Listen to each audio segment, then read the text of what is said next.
క్రమంలో ఈరోజు మనకు బాగా వినిపిస్తున్నది అంబటి రాంబాబు.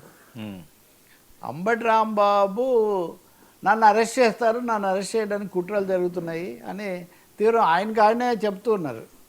అంటే అక్కడ వసూలు చేశారు, కొన్ని మంత్రిగా ఉండగా అనేక వాటికి పాల్పడ్డారు, ఒక 3 కోట్ల దాకా వసూలు చేశారు, ఇలా అనేక కథనాలు వస్తున్నాయి. వీటి మీద దర్యాప్తు అంతర్గతంగా దర్యాప్తు జరుగుతుంది. ఆ వివరాలన్నీ కొలిక్కి వచ్చాయి, ఎప్పుడైనా కానీ నేను అరెస్ట్ చేయొచ్చు అంటే ఆయన ఈరోజు మీడియాతో మాట్లాడుతూ ఇదంతా ఒక కుట్ర ప్రకారం జరుగుతుంది.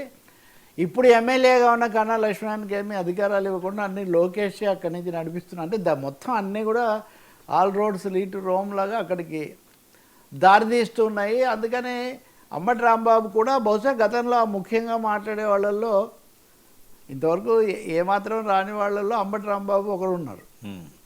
కొడాలి నాని, పేరునని వాళ్ళు కూడా ఈ మధ్య కొడాలి నాని ఏదో ఇంటర్వ్యూలో కొంత ఇలా చెప్పాడని మళ్ళీ పేరుని నాని అడిగితే మల్లగుళ్ళాలు ఇవన్నీ కూడా జరుగుతున్నాయి.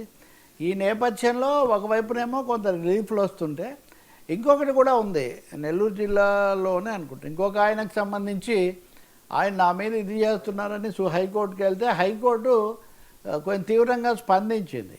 మీరు అసలు అక్కడ ఏం జరిగింది, ఎప్పుడు తీసుకుపోయారంటే ఈ విషయాలు మాకు సీసీటీవీ ఫుటేజ్ కూడా మీరు ఇవ్వటం లేదు, ఈ సీసీటీవీలు వెంటనే మీరు ఏర్పాటు చేయండి, పోలీస్ స్టేషన్ల దగ్గర సీసీటీవీ ఫుటేజ్ లేకుండా మీరు చేసిన మాకు ఎలా తెలుస్తాయన్న పద్ధతిలో కోర్టు చాలా తీవ్రంగానే స్పందించింది. ఇవన్నీ కూడా కొంచెం మాకు ఉపశమనం అని వైసీపీ వాళ్ళు భావిస్తున్నారు.